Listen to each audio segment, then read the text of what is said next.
Welcome to the Do You Ever Wonder podcast. Ever find yourself wondering about the world's biggest topics? Join your host, Mike Haltman, CEO, board chair, and all-around deep thinker, as he dives into real estate, investing, national security, self-improvement, dating, networking, finance, and so much more. Expert guests, real conversations, no limits.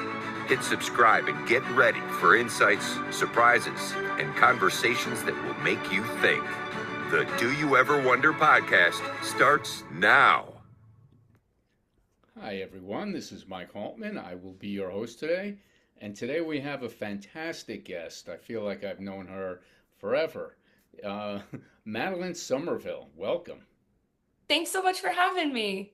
Absolutely. So, a lot of times when people hear that intro, they say, dating?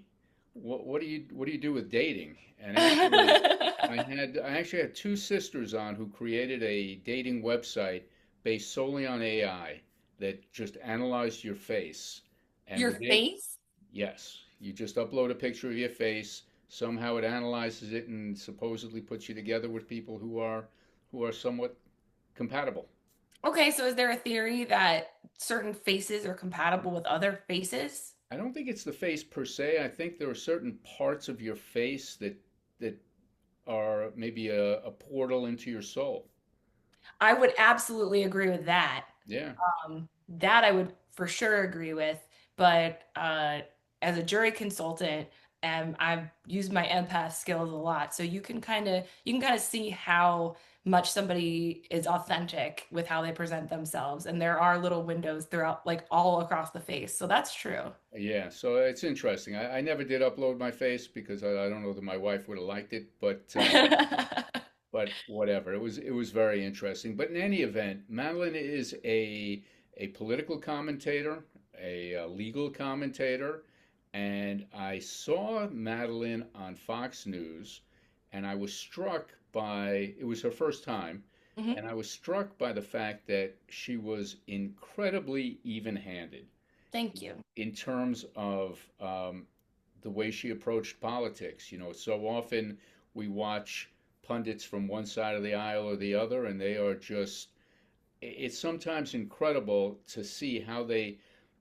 spin things to fit the agenda that they're trying to pursue. It boggles the mind. But yeah, congratulations on that. Thank you so much. It's funny that you mentioned that. So I was on like a Wake Up San Diego show this morning, and I was debating somebody who was obviously a Republican, who was very much against what Newsom was doing, but supported what was going on in Texas. And he explained to me how he perceived what was going on in California. And then when he was done, I was like, you could literally say every single thing that you just said about Texas. Right. Like you could just move that entire block of dialogue into Texas. That's So incredible. But the whole gerrymandering thing, and we can get into that. But I mean, it happens everywhere. It yeah, happens on both sides of the aisle. It's not unconstitutional. It's not stealing elections. yeah. It's just what it is. So you talk about debating on different topics with people. I was once on debating with Medea Benjamin. I don't know if you're familiar with her. Mhm. She's the president of Code Pink. And Oh, yes, I do know who that is. and I forget the subject, but it was some egregious thing that they were doing out in California where like where a hero was being termed a traitor or something. And it was an interesting debate. And the woman who was the moderator, it was actually on Russia Today TV. So, Wow. Oh my gosh. so the moderator was obviously a little more in Medea's court. But Hmm. so I know how I got interested in politics. It was like a natural thing when I was a kid, letters to the editor, all that kind of thing. How did you get, where did your passion for politics come from? Yeah, so I've been interested in politics since I was little. And I think it came from the fact that I grew up in a very religious household.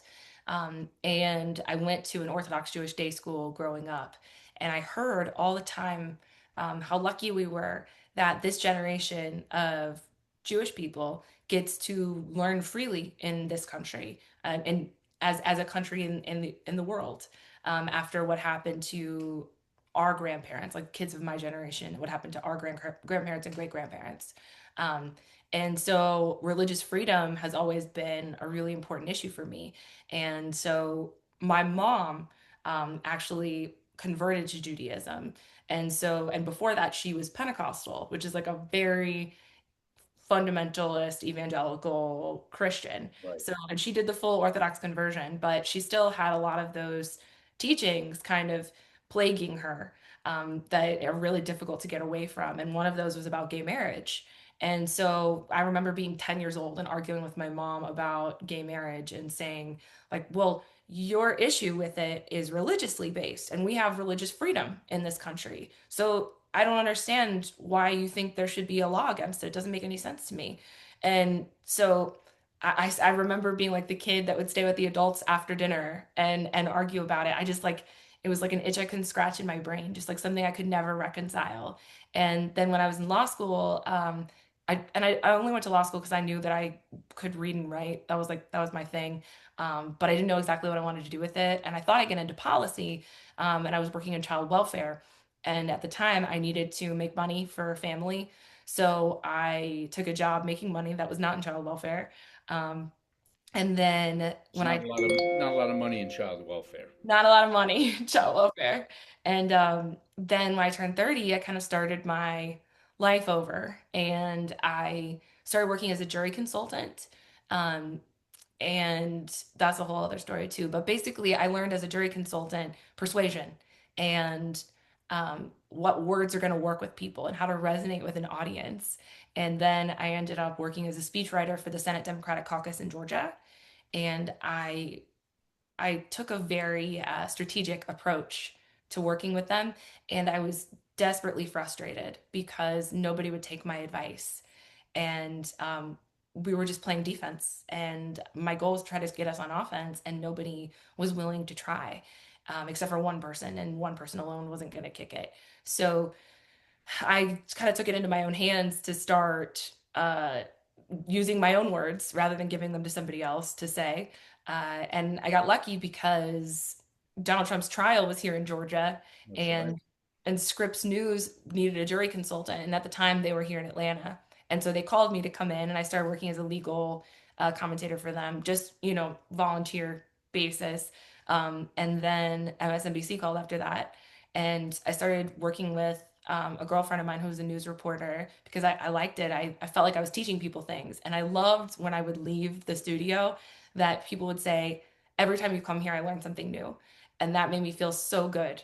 And I was just desperate to tell people what I thought was going on in terms of political manipulation and persuasion after what I had studied.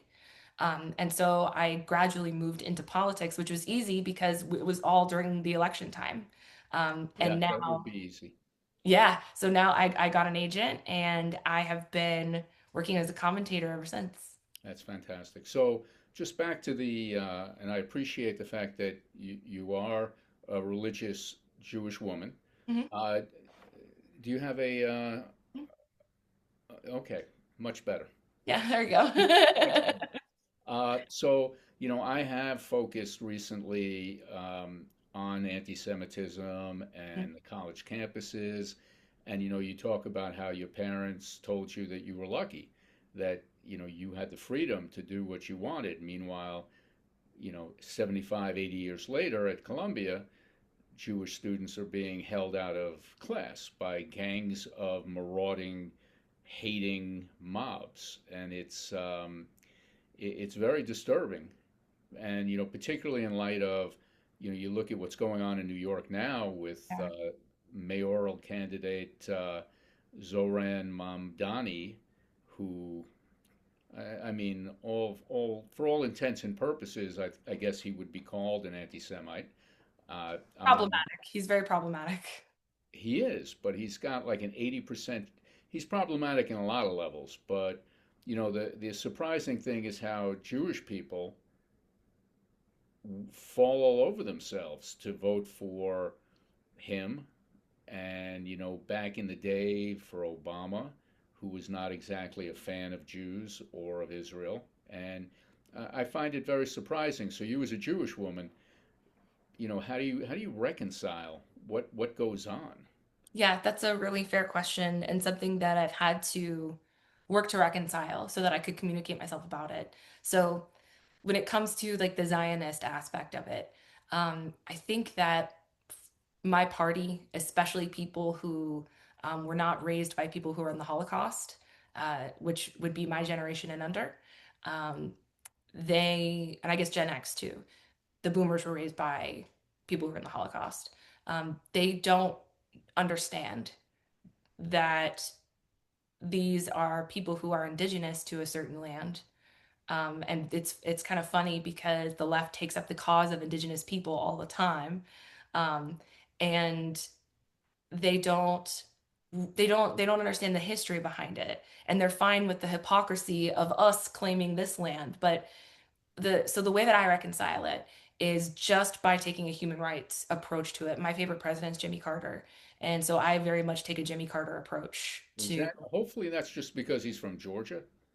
I love everything he did. I think there's a lot of Wow. misconceptions about him. I've done a lot of research and there's a lot Okay. of misconceptions. All right.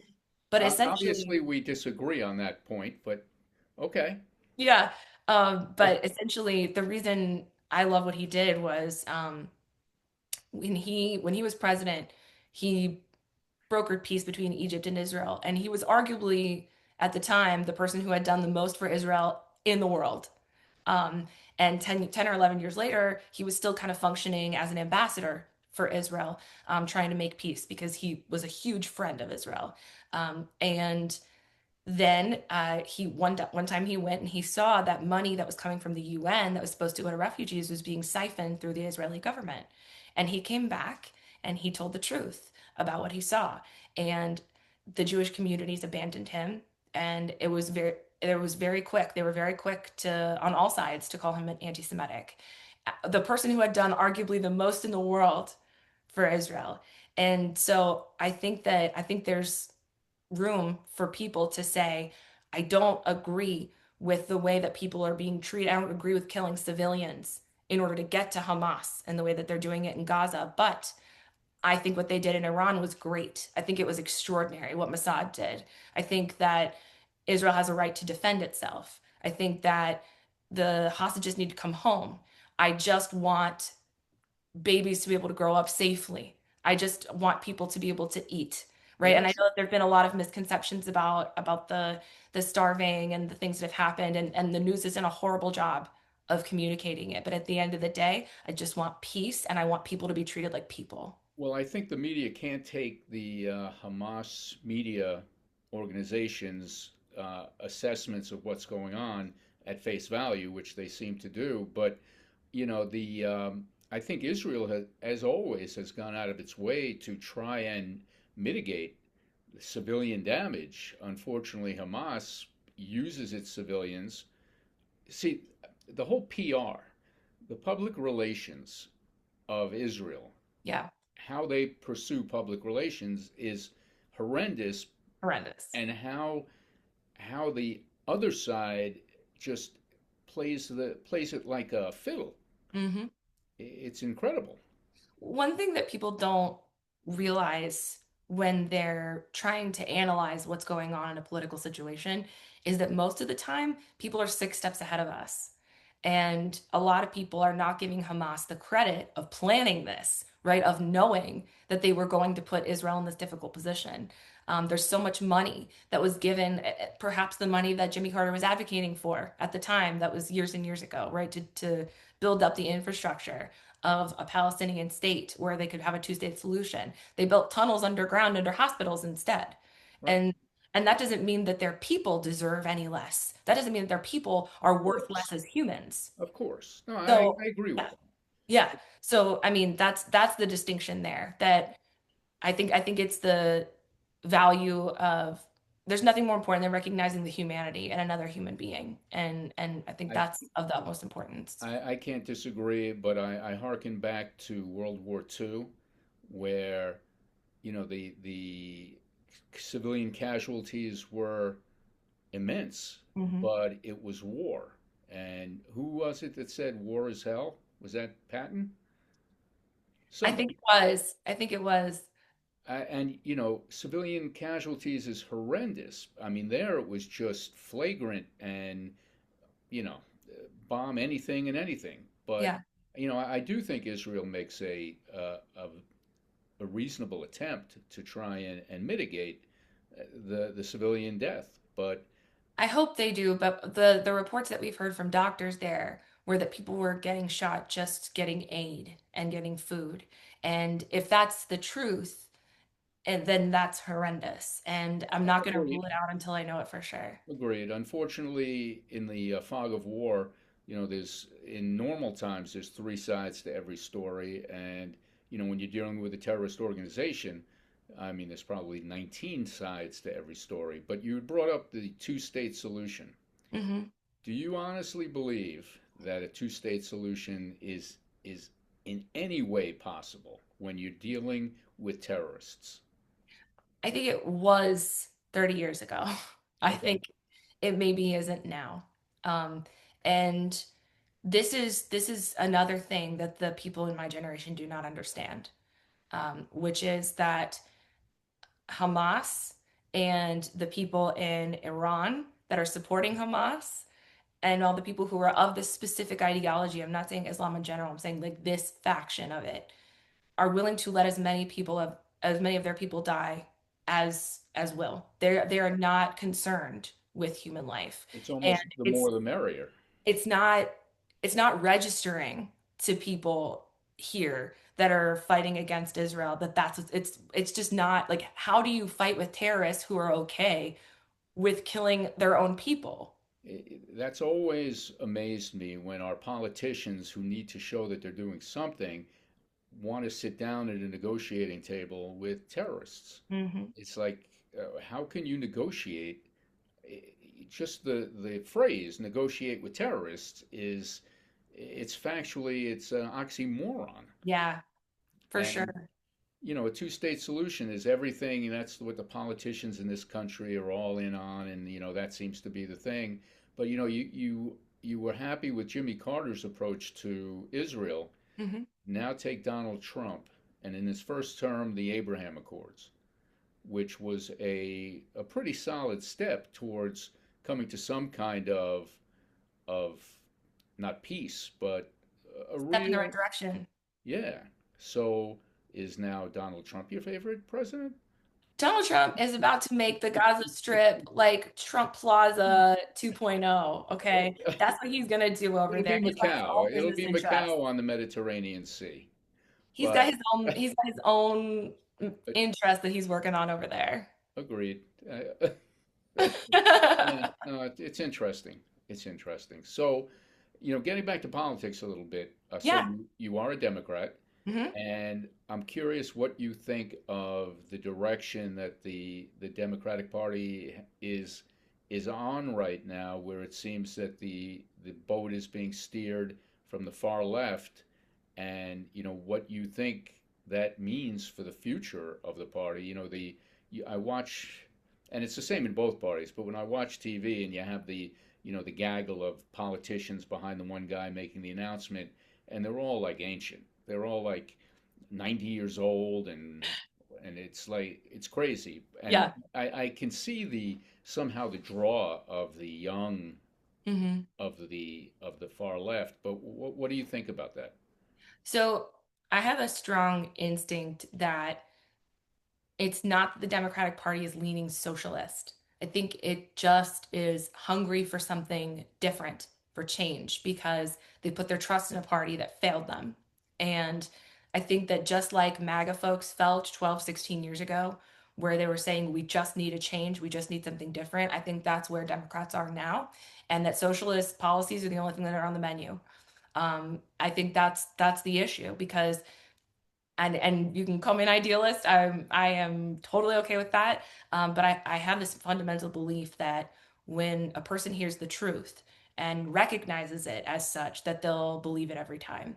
And I think that we just haven't found either party. We just haven't found the right solutions to these problems because of all the special interests that are interwoven into our politics. Because every solution comes with a benefit for a person who's paying for something, and we've decided that that's an okay thing for business to in general, right? For that to mix. In fact, JD Vance is taking up the case to let more money into politics coming up. So, it's difficult.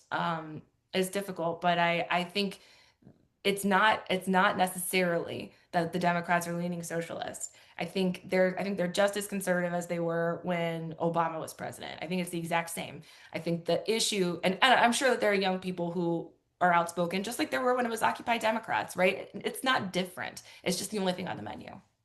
So I appreciate that you're an idealist. I consider myself more of a realist. My wife calls me a pessimist. Okay. But Gotcha. you say that, when people are given the truth and recognize the truth, that they Use will it. fall in line. Mhm. But the truth has many different versions. Whose version of the truth? Mamdani in New York has his own version of the truth, and he has convinced the useful idiots on the streets of New York that free shit is the way to go. That it's affordability is everything, and I hear some other phrase that he uses, but that's now their truth. So how do you invoke and instill a different truth? So I don't believe in the your truth if you're communicating something that's outside of like how you feel, right? Like I'm very black and white. I was raised in Orthodox school. There's one truth, uno, no more. One, it's either true or not true. The end. Okay. It's very difficult for me to see shades of gray, and I'm okay with that because I think there is only one truth. Actually, I've got two. So I've got two tattoos. One of them's this one here. My husband has the bottom one, and it's an arrow. Oh, nice. But my other tattoo is it's on my hip, and it says Emet in Hebrew, Aleph Mem Taf, which means truth. Oh, And wow. I'm very, very dedicated to that concept. And so I think there is one truth here, that politicians are deliberately dodging. And it makes me angry because I think that if people heard it from somebody who delivered it with their heart, that they would recognize it. And we are getting further and further away from actual solutions to problems because it's beneficial to the people who are sponsoring them. So what is the truth that they're dodging? Well, it depends on which side, right? Because they different sides dodge different pieces of the truth, right? So for Mamdani, that would be that you have to get other people to go along with your ideas, right?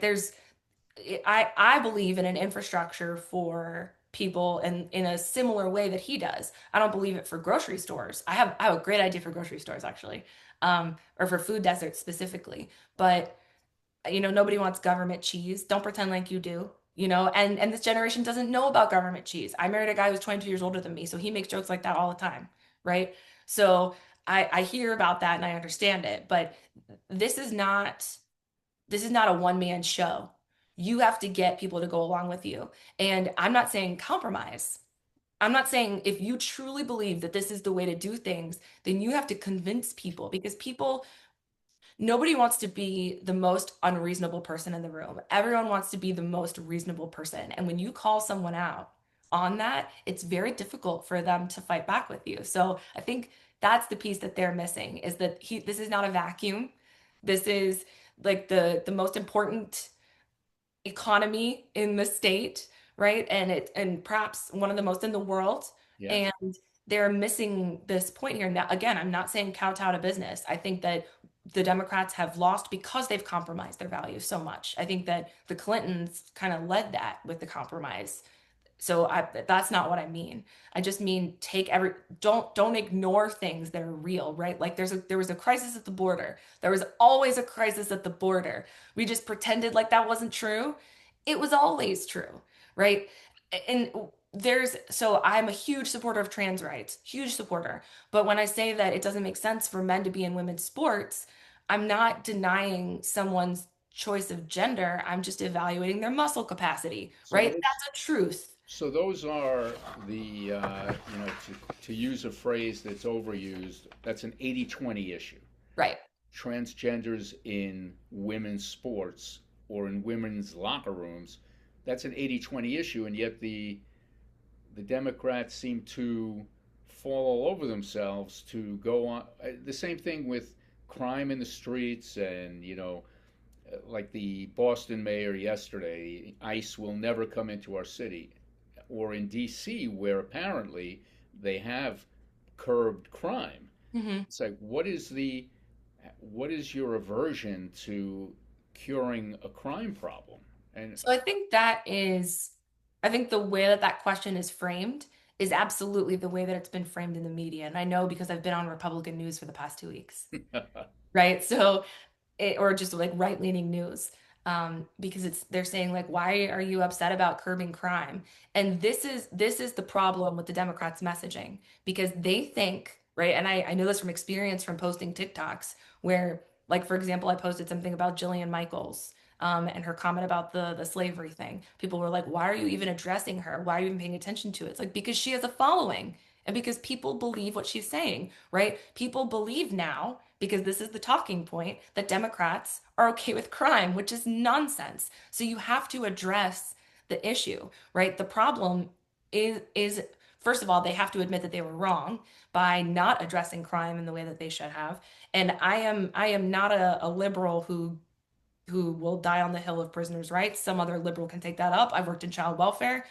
As far as I'm concerned, if you hurt a kid, you can lock them up in the alligator Alcatraz. I don't care. They can go away forever, right? It's not my thing. But I think when it comes to crime, they could go just say we dropped the ball. It wasn't something we were paying attention to. We were more concerned with other issues. Period. Now you have the credibility to criticize what's going on, because it's not that they like crime, it's that the the rules of how he's doing it are being violated. And the reason why those rules were created in the first place is because it was to block authoritarianism from happening. And the way that this is creeping in, like me as a strategist looking at this, if I was an alien from outer space, like just looking at the playbook and seeing how it's gone, like this is the perfect way to do it, because there's an excuse everywhere to the power creeping. There's a legitimate excuse that he's given in each place. there actually is. So he is going out on a with the National Guard agents tonight on a ride along. Yeah, I heard that. My girlfriend Sarah Williamson, who's an anchor on Newsmax, did it last week. So it's cool that Trump's doing that. Oh, what and how was that? It was great. I mean, she's actually a huge supporter of Israel, like one of the biggest supporters of Israel I've ever met in my life. It's pretty badass actually. But I mean, she's a reporter, so she tried to take it as neutral as possible. There wasn't at any, ripping people off the streets, because obviously they had a reporter there. They're not going to do something like that. But Well, it was a they good wouldn't do night. that even if the reporter wasn't there. I mean, have you seen the videos? I'm just kidding. I mean, there's a tremendous amount of them. And I think I think it leads up to, the same thing with the crime, right? What does it mean to be an American? How far are we willing to compromise our principles of what we believe in, right? Because Republicans are supposed to like states' rights and all of that. How much are we willing to compromise before we say this is a problem? No, I agree. You know what? And that's why you're so even-handed. Thank you. I really So appreciate the to go back to New York and Mamdani, only it. Mhm. because I live here. Yeah, Uh, you say he has to get a constituency to agree with him yeah. and that would be a Chuck Schumer, that would be a Kathy Hochul, that would be, you know, some of the others around the state. They have been kind of quiet on. I mean, I assume eventually they'll fall in line and endorse him, but they've been kind of quiet on that so far. Where do you think they're going to go? Ooh, it makes me angry. I saw Hakeem Jeffries' Oh, interview, and it made me so angry. So when I was working as a speechwriter in the legislature, this is a good story to illustrate how upset this makes me. When I was working as a speechwriter, I was like brand new, and there was somebody who didn't want to vote on the police training center in Georgia. They just wanted to walk. They didn't want to vote. that was recent, right? Yep. Yep. And I also have an unpopular opinion on that because I think it's a good thing. Um, Of but course. right, sorry, side note. But I agree. yeah. But Obviously. she was like, I think, I think I'm just gonna walk. And one of uh her staff said, "You're not gonna get any points for courage." And I was new and I raised my hand and I was like, "Excuse me, I think the only thing that you get points for is courage. That's all that matters is courage." Because that's how you get a constituency. The Republican Party did not want Trump in the beginning. I They know. wanted Jeb Bush, right? Like they in 2016, they did not want Trump, but he was undeniable because Right. he built this coalition behind him. And the difference in the Democrat coalition and the Republican coalition, like if Mamdani built a coalition behind him, like with AOC and Bernie versus Trump and only Trump, right? This one's built behind a figure, and a figure is organized. Right, there's one person and it's clean and it's clear and you know exactly what you're standing for, just as somebody who understands messaging. On this side, right, we have different perspectives of exactly what is the right thing. We're not totally clear on it. And Republicans are more organized than the Democrats, period. So it's it's just less likely to me that the Democrats are going to be successful in pulling off a Donald Trump where he was like, yeah, I want things to change and I'm not going to compromise. So I'm going to persuade people to the degree that it's undeniable and they're going to hold you other legislators accountable if you don't fall in line with me. Well, I think the key is you have to find, listen, I was never a Trump fan. I'm a Republican. I was never a Trump fan. I was a John Kasich fan back in John 16. Kasich. I Yeah. remember Yeah. him. But, he, I forget what oh, who will be, he's a strong figure. Hmm. He's a hardworking guy. Hmm. He's got firm ideas about, everyone wants national security. Who doesn't want national security? Everyone wants a secure border. Of Who the course. hell, other than Joe Biden, didn't want a secure border? Yeah. So, who in the Democratic Party is going to step up and be that charismatic leader who's not an AOC, who's not a Mamdani, who's more of a centrist, who can appeal to the entire party? Is there somebody in the minor leagues or major leagues? I think Tallarico has got a good shot because I think he could pull evangelicals. Not all evangelicals. There's a small faction of evangelicals that are very much adhering to what they believe in and have decided that love trumps all, to use a terrible word, but like love is greater than all, and that I'm not going to give in to what, like the talking points that have come down from the White House for the last 40 years because it's been infiltrating the churches for a long time, like starting with Jerry Falwell and before then. So there's Tallarico could pick up that coalition, but they need a majority and they don't have it. So the only thing they can do is convince people to switch sides or to get people who didn't vote, who stayed home, mobilized. And what they've done is they targeted the people who stayed home instead of switching the people from one side to the other. Right. And mobilizing people didn't work. It wasn't going to work. Because the people who didn't get up to vote do not believe that their vote matters. And they didn't spend their time convincing them that it matters. They told them what to be afraid of if they didn't. Yes, it was not a great message to motivate people. Right. So, if the Democratic Party keeps moving in the direction that right now it seems to be, which is further left, is there anything that would ever inspire you to become an independent or even, God forbid, become a Republican? So I would be open to doing anything, really. I don't care what the label is. I just don't trust Trump, and I can't stand JD Vance. Um, Really?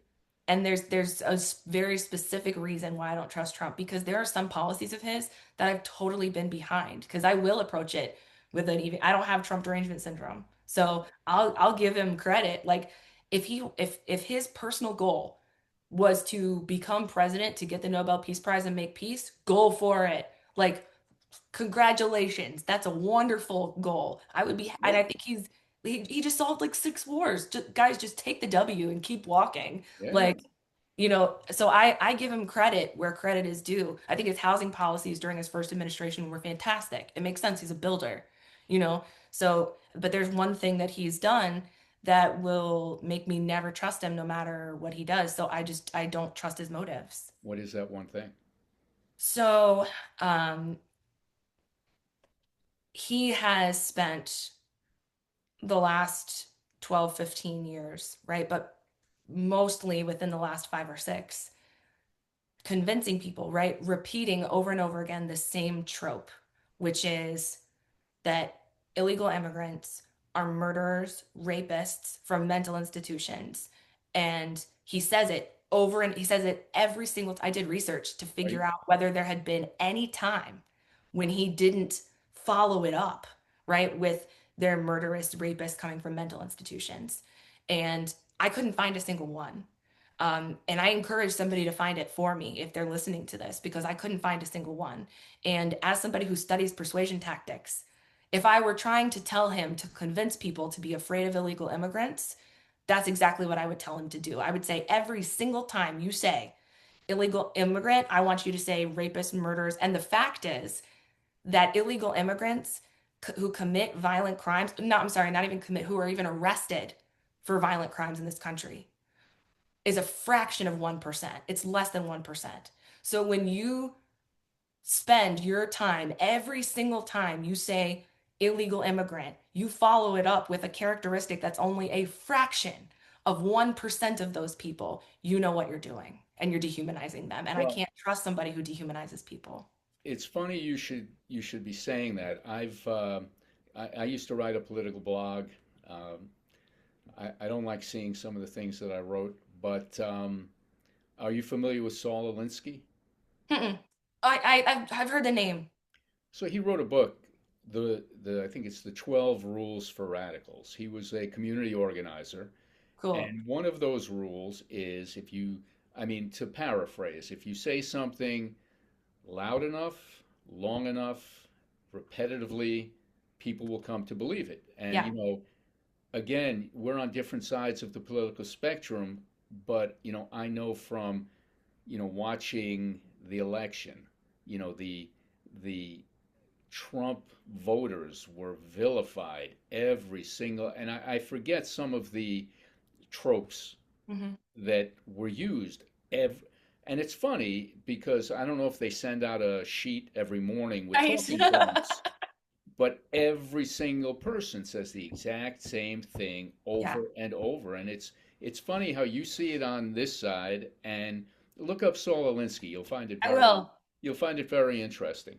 I But will. And I don't think it's right on either side. of But course not. when I see him doing that, I know what he's doing. And I think that, like, just like I said before, there's nothing more important than recognizing the humanity in another human being. To me, you just did that to a vulnerable population. And you know that they're not all rapists, murderers, and criminals. Of So I course. know that you're trying to make people afraid of them. I know that that's what you're doing. There's no other reason. But It's you not know even. what? No different than the 75 million people who voted for Trump are not all neo-Nazis and white supremacists, and that was the same line that was being pushed. So I don't ever remember hearing anyone say that all of them are neo-Nazis and white They never supremacists. def, they never differ, if you look at some of the language, it never It wasn't differentiated, good. but it never differentiated and said, some small portion of the voters of Trump, it was just Trump voters. And I understand that, but I think there's a difference between the person who's running for president, right, saying that I and anyone I else. agree. I mean, in 2016, the name calling, all that shit, it just drove me crazy. Yeah, it sucks. I It's agree. I agree. so So, I'll just never trust him for that reason. well, let me ask you this, Madeline. If someone wanted to find you on TikTok, where do they go? Yes. I'm on TikTok, Instagram, YouTube, X. It's just Maddie's Hot Take, Maddie, Maddie's Hot Take. Okay. And if they want to reach out to you with an idea or whatever, they can do that through those venues. Yes, absolutely. You can DM me there, no problem. Um, Terrific. and thank you for just letting me rattle on about all my No, stuff. I no, really you know what? appreciate it. This was great. And full disclosure, we actually did this yesterday, and it was great yesterday. I actually thought yesterday was great. And I did too. It was awesome. and then I was very disappointed when I went to hit the stop recording button, and it's like there was none. Yeah, So, but it happens. yeah, but actually I didn't get to all the topics I wanted to today. So hopefully sometime in the future you'll come back. I'd be happy to. Thank you All so right. much. Well, thank you, Madeline. Of course.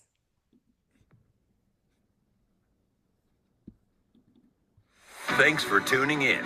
See you next time. That's a wrap for this episode of Do You Ever Wonder? Thanks for listening. If you enjoyed the show, hit that subscribe button, share it with a friend, and drop us a review. We'll be back soon with more insights, experts, and conversations that make you think. See you next time. Do you ever wonder where curiosity meets conversation?